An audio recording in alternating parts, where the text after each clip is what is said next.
I think we are getting ready for this session now to discuss, the experiences which the panel members here from multiple countries and multiple utility companies across APAC have in the smart grid implementation. So we'll talk about that. But if we look at the latest ADB report, one thing is very clear that smart energy is one of the fast growing areas, and Asia Pacific is one of the fastest growing region for this particular industry. And the predictions are that Asia could be half the world's economy by 2015, and then Asia could be consuming more than half of world's energy supply by 2035. Now, what that means is that our oil consumption will double, our natural gas consumptions will triple, coal consumption will rise by a whopping 81%, and CO2 emissions will be at a global maximum in the region. Now, obviously, all these things will have a devastating effect on our environment, on our future generations to come. And this is definitely not sustainable. So we need a society where, and we need to work on multiple fronts in order to control the damage. We need to look into multiple solutions at the government level, at the industry level, at the individual level. Our government need to spend more, have more eco-friendly policies. They need to offer more subsidies to green technologies and encourage, or rather direct the state-owned utility companies to implement next-generation networks. So as we move along, we'll notice that information communication and technology will also play a major role in implementing these smart grid networks. And in addition to ICT, they need to upgrade their infrastructure, they need to move to the digital layer, add the digital layer, and also bring in some of the business process transformation in order to move towards the smart grid architecture. Now, a lot has been done in US, in Europe, but still Asia Pacific is not yet there if you look at the region across all the countries. So in today's panel, what I'd like to do is I'd like to share some of the success stories, some of the challenges that the utility companies are facing in implementing the smart grid architecture. And in order to discuss this, we have three distinguished panel members with us today. We have Mr. Yogendra Vashishtha from SP AusNet on my right. We have Mr. Moazzem Hossain. He was speaking earlier, so you already know him. I'll anyways introduce him also. And then we have Dr. Chang Ho Rhee. Did I pronounce it right this time? From Electricity Industry Policy Research Centre, KERI, from Korea. What I'd like to do now is hand over the mic to Yogendra. Maybe if you can introduce yourself and what you're doing at SP AusNet. Just take 2 minutes and I'll pass it on to other speakers. Thanks, Manish. Look, my job is easy because I was the speaker before Dr. Hossain. So, yeah, look, SP AusNet, as I said, has been proactive in this smart grid. Set up the smart grid department 3 years back. So the idea was with the in parallel with the asset management side, it was thought that this we have to have a separate group, which actually, because the normal asset management people are very busy in business as usual activities, and this group was set up to look into the new initiatives. This is also because the Victoria has mandated for AMI infrastructure. So what has been done so far is that more than 50% of our customers have smart meters. The data is coming back. So we are actually busy right now setting up the data management system, the system to the data warehouse, and the analytics to actually make sense of the data. And this is happening at two levels. One is the portal, and that where the consumer can see their consumptions and that part.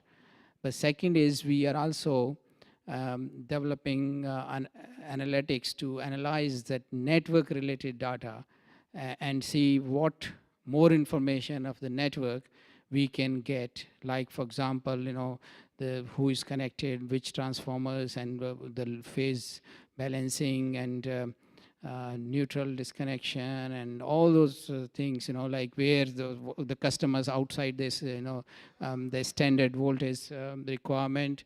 So there's a lot of data coming up, and analytics, as I speak, is being built.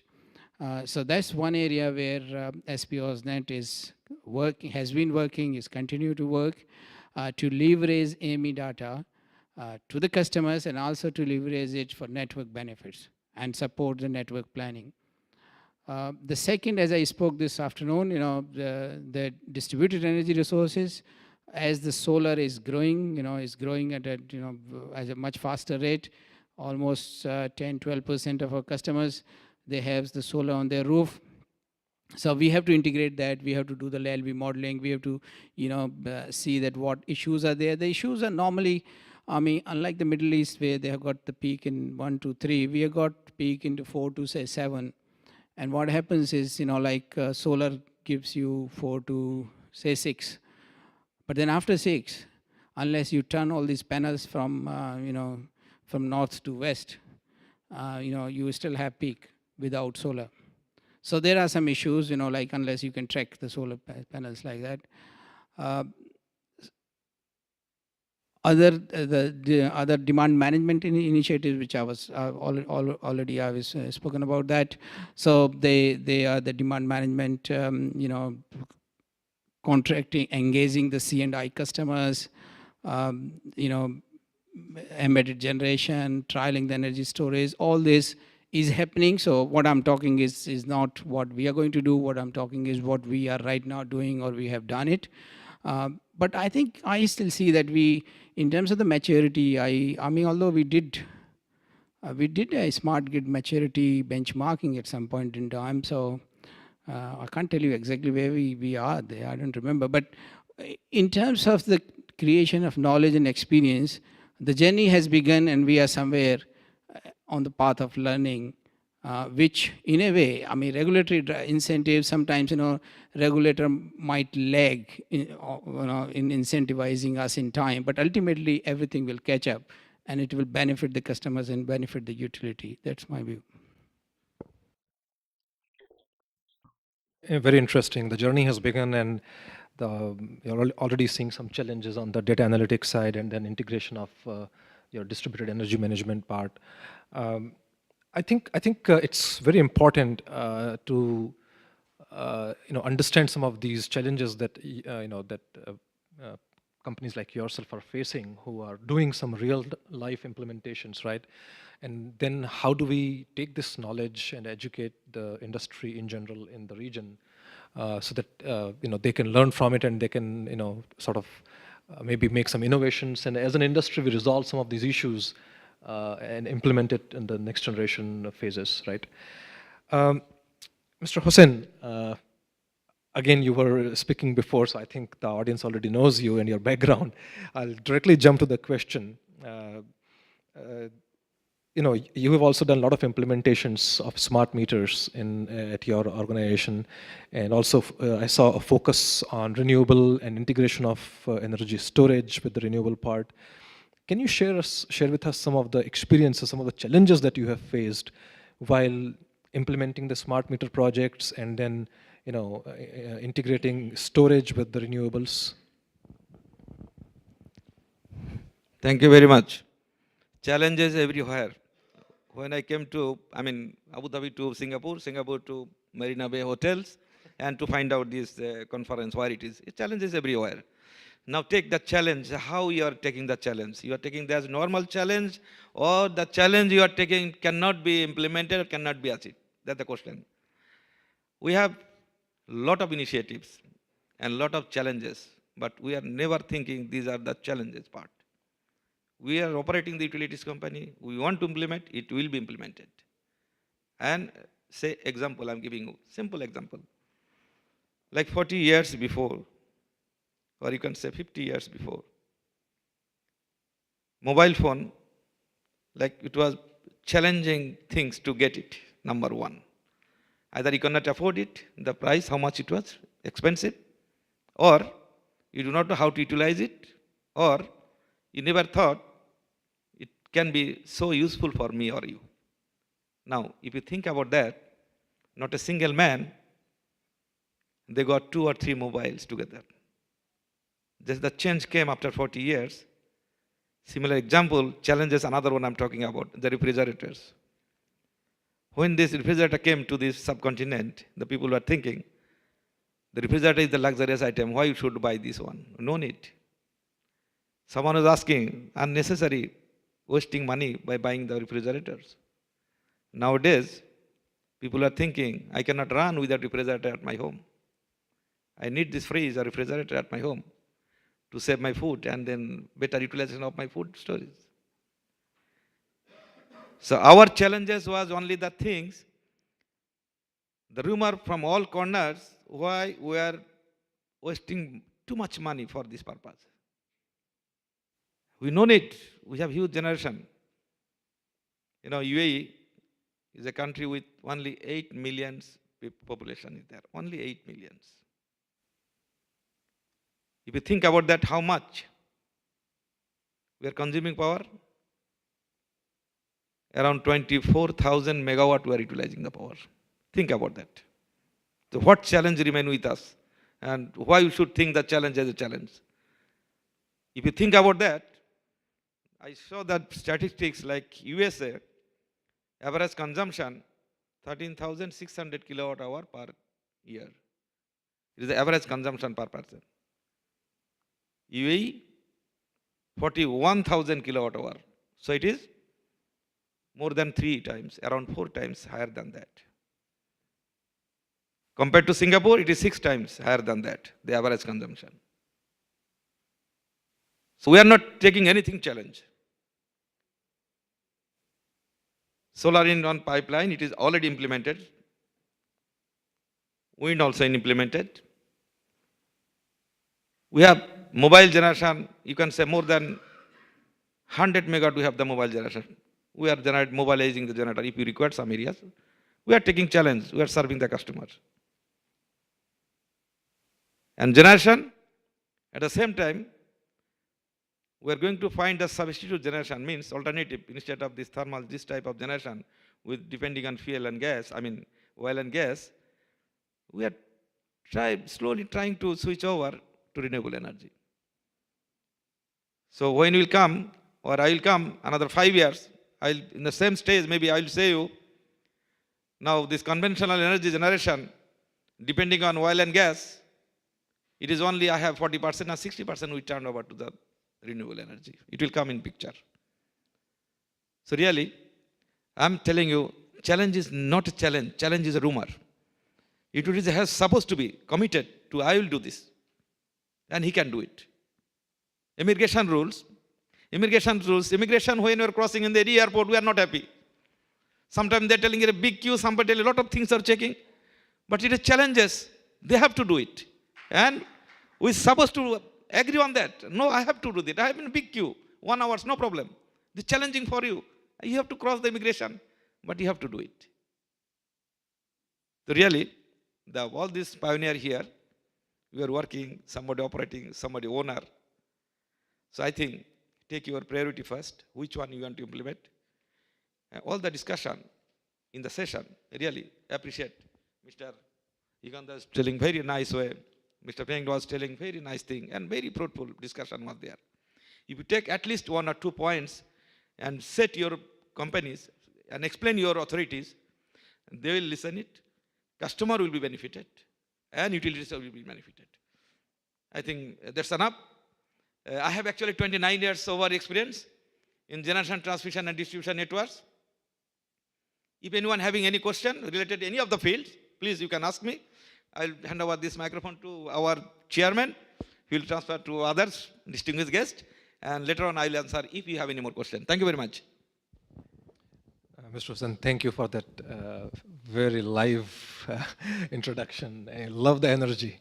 Uh, when we internally, I'm from the vendor community, right? So when we internally discuss all these things with our management, they're always questioning, will this happen? Will that happen? There are always, many questions in their mind, and they take a very calculative approach.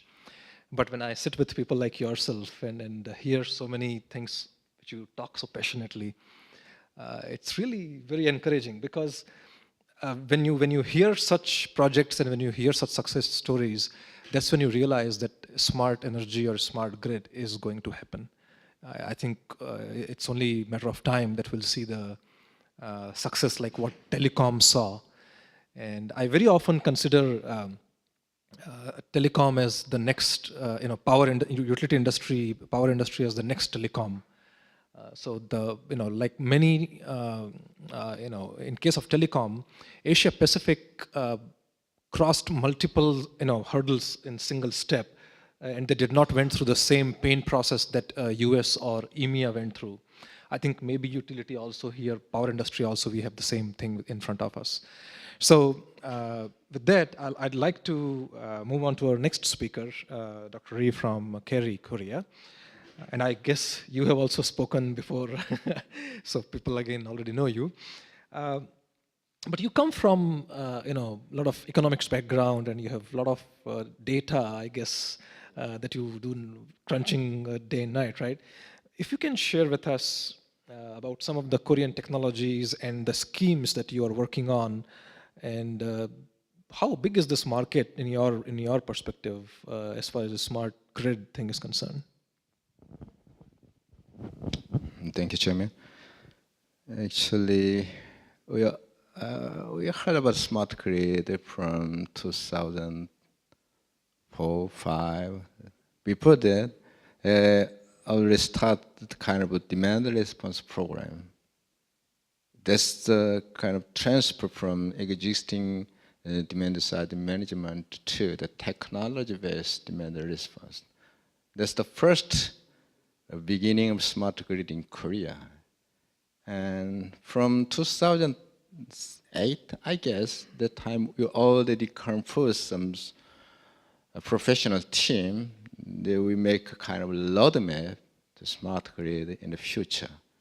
After that, we established smart grid legal frame, and they're containing how some infrastructure plan and some personal organization for smart grid. We already established more than 2 public organizations. One is associate and another one is government agent to plan and the research and support the kind of some smart grid activities.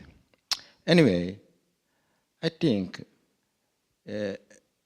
even though there are a whole bunch of technology related to smart grid, we already know.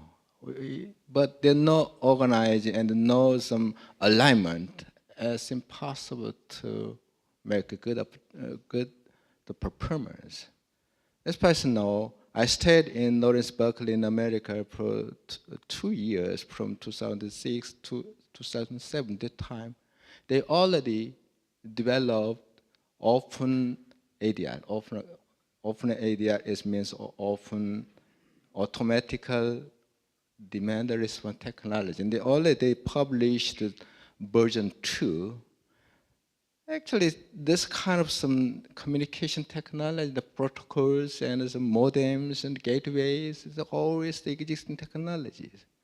But that's very hard to implement in actual field because there are a lot of barriers.